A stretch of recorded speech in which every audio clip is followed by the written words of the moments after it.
द्वादश ज्योतिर्लिंग में से एक प्रमुख ज्योतिर्लिंग महाकाल है हमारा। और धार्मिक पर्यटन की दृष्टि से एकदम भगवान महाकाल की आकर्षण सारे देश में बढ़ा है। और आपने देखा होगा लगभग 20 गुना भक्तों की संख्या भी बढ़ी है। कल हम लोग माननीय मुख्यमंत्री जी के साथ महाकाल की सवारी में थे और जिस प्रकार की भीड़ थी, तो मैं तो लगभग 40 सालों से जाता हूँ, तो अद्भुत भीड़ थी। मतलब अब प्रशासन के लिए भी चुनौती हो गया वो कि इतनी भीड़ को कंट्रोल करके बाबा को सीधे निकाल के ले जाना है। पर फिर भी प्रशासन की अच्छी व्यवस्था के कारण बहुत अच्छी सवारी निकली और हमें लगता है कि अब दिन प्रतिदिन भीड़ बढ़ती ही जाएगी। कल की सवारी के अंदर जो थीम थी वह थी लोक नृत्य, लोक संगीत और सारे प्रदेशों के संस्कृति वहाँ दिखाने की कोशिश की थी हमने, विशेषकर ट्राइबल। तो गुजरात के ट्राइबल नृत्यकार आए थे, मध्य प्रदेश के भी थे और बहुत ही मतलब अनुपम दृश्य था। और जो आनंद है महाकाल की यात्रा का, वो जो मन को आह्लादित करता है, वो उसके शब्दों में व्याख्या नहीं की जा सकती।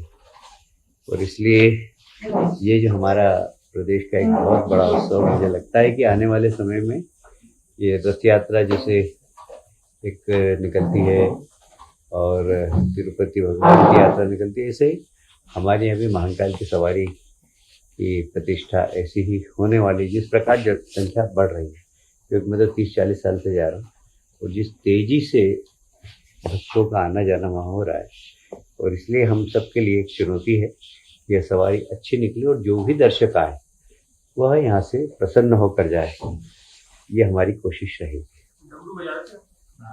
हाँ जी, अब मैंने तो झान भी बजाया और पता नहीं क्या क्या बजाया, आप देख ही नहीं पाए। मतलब मेरी सांस बड़ी लंबी है। आज माननीय मुख्यमंत्री जी ने कैबिनेट में उर्वरक की लिए सभी माननीय मंत्रियों को निर्देश दिए कि अपने अपने प्रभार के जिलों में, अब चूंकि बोनी तो हो गई है और बोनी में भी ऐसी कोई किसानों को परेशानी बिल्कुल नहीं आई, उनको समय पर खाद उर्वरक मिलता रहा। और अभी भी अब वापस दूसरी बार लगेगा, तो सभी माननीय मंत्रीगण इस बात का विशेष ध्यान रखें कि किसानों को समय पर खाद मिले, ब्लैक नहीं हो और बाजार के अंदर नकली खाद नहीं आए, इसको विशेष ध्यान दें। इस संबंध में प्रशासन को भी निर्देश दिए माननीय मुख्यमंत्री जी, और किसान को कहीं पर भी कोई असुविधा नहीं होना चाहिए, इस बात के लिए माननीय मुख्यमंत्री जी ने कैबिनेट में निर्देश दिए।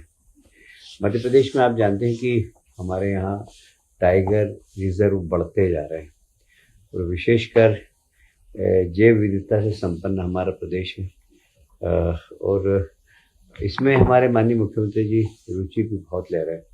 तो मुझे लगता है कि जैसे हमारे धार्मिक पर्यटन में हमने महाकाल लोक बनाया और उसके बाद लोगों का आकर्षण बहुत ज़बरदस्त बढ़ा है, अब जैव विविधता के क्षेत्र में भी हमने बहुत अच्छे काम किए हैं और इसलिए अब इसको भी माननीय मुख्यमंत्री जी ने बहुत फोकस किया है कि कैसे हम ज़्यादा से ज़्यादा यहाँ पर्यटकों को आकर्षित कर सके। इसलिए इस क्षेत्र का विकास और इस क्षेत्र के अंदर कैसे पर्यटक ज़्यादा आकर्षित हों, इसके लिए हम मिलकर प्रयास करेंगे।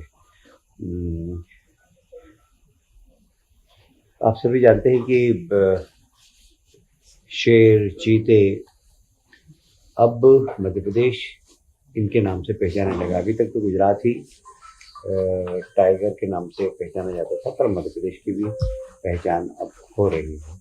और मुझे लगता है कि जैसे पचमढ़ी है, पचमढ़ी क्षेत्र में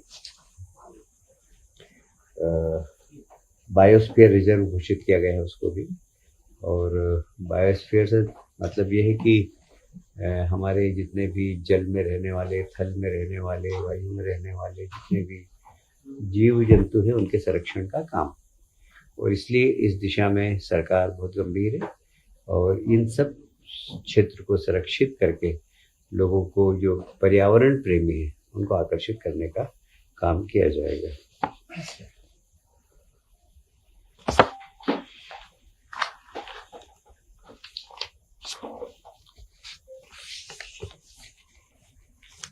अभी उज्जैन में भी मेला लगता है और विक्रमोत्सव उज्जैन में भी और ग्वालियर में भी मेला लगता है। तो दोनों, ग्वालियर में राजमाता सिंधिया मेला है और उज्जैन में विक्रमोत्सव व्यापार मेला। हमने वहाँ ऑटोमोबाइल्स की छूट 50% दी थी टैक्स की, तो उस टैक्स का अनुमोदन किया गया है।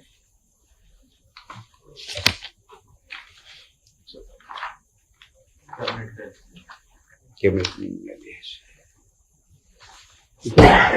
आज का युग है, ये तकनीकी का युग है और इसमें सबसे प्रमुख है डेटा सेंटर, और डेटा भी विश्वसनीय डेटा।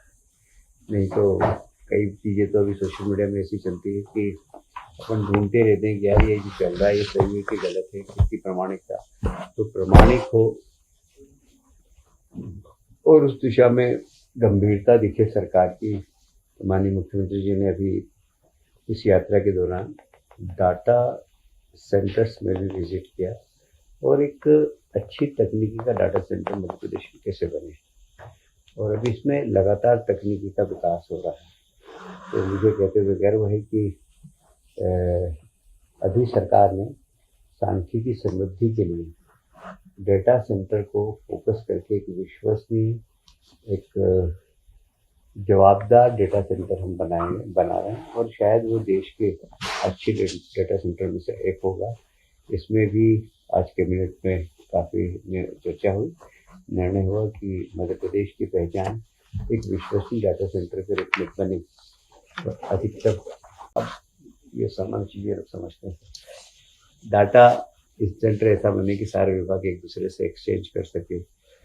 सरकार, देखिए आज के समय में डाटा कोई सा भी हो, आपको कोई भी डेवलपमेंट करना है, जैसे सड़क बनाना है तो ट्रैफिक का डाटा चाहिए, आपको बिजली के वायरिंग करनी है या उसका एक्सपांशन करना है तो कितने लोग उपभोक्ता होंगे, वो डाटा चाहिए। तो डाटा आज के समय डेवलपमेंट के साथ एकदम जुड़ गया है और विश्वसनीय डाटा ये बहुत ज़रूरी है। तो इसलिए हमारे सब विभागों के साथ सामंजस्य करके हमारा डाटा सेंटर, इसमें हम शासकीय अधिकारी विभाग के लगेंगे, पर ज़रूरत पड़ी तो हम इसमें शोधकर्ता, नीति निर्धारकों के साथ मिलकर, और एक मैंने अपनी बात के प्रारंभ में कहा कि विश्वसनीय डेटा सेंटर का केंद्र मध्य प्रदेश बने। जी कहाँ बनाया जाएगा सर? ऐसा है कि देखिए इसमें नई तकनीकी का समावेश करना सबसे बड़ी बात तो ये है, और उसकी विश्वसनीयता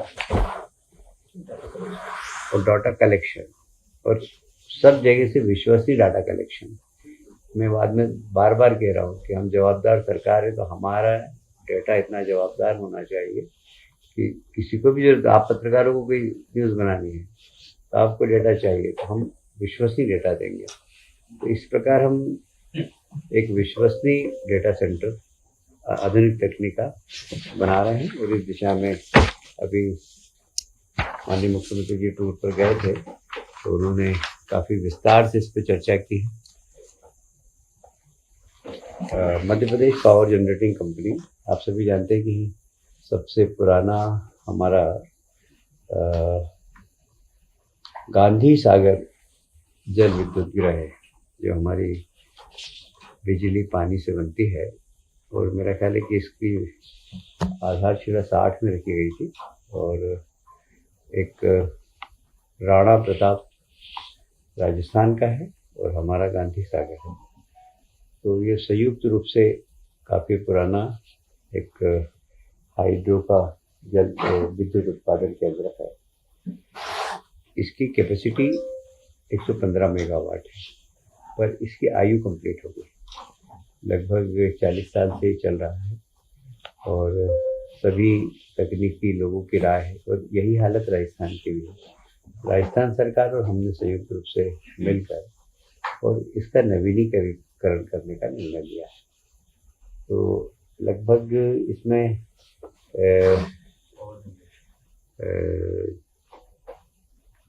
464 करोड़ का 464 करोड़ का बनेगा ये, और इसमें 4 into 43 मेगावाट इसका नवीनीकरण होगा। इसकी जो अनुमानित लागत हो सकती है 573 करोड़ में। इसमें सरकार का 30% हिस्सा होगा, बाकी लोन से यह 464 दोनों राज्य। हाँ, और नहीं उनका अलग अलग है। ऐसा है कि हमारी जो कैपेसिटी वो 115 मेगावाट की है और राणा प्रताप की 175 मेगावाट की है। तो इनका खर्चा है 573 और हमारा है 464। अब ऐसी चीज होगी कि लोग दर की चिंता कम कर रहे हैं। बिजली मिले ये बहुत बड़ा इशू हो गया। Point number 1। पॉइंट नंबर 2, अगर कोई दर की चिंता करता है तो हमारे प्रधानमंत्री जी ने बहुत अच्छी योजनाएं सोलर की, सूर्य घर योजना आरंभ की है, तो उसमें बहुत सस्ते दरों पर बिजली मिल जाती है। तो लोग अभी दर की चिंता नहीं कर रहे, अभी चिंता कर रहे हैं कि बिजली मिलना चाहिए। और हमें कहने के लिए हम गर्व से कह सकते हैं कि हम सतत बिजली दे रहे हैं। और यदि किसी को बिजली के बिल की भी चिंता हो तो सोलर का अधिकतम उपयोग करे, बल्कि वो बेचे तो वो तो कमा भी सकता है, धंधा कर सकता है। अगर आप ये वीडियो YouTube पर देख रहे हैं तो हमारे चैनल को सब्सक्राइब कर बेल आइकन दबाएं, और Facebook पर देख रहे हैं तो हमारे पेज को लाइक करें।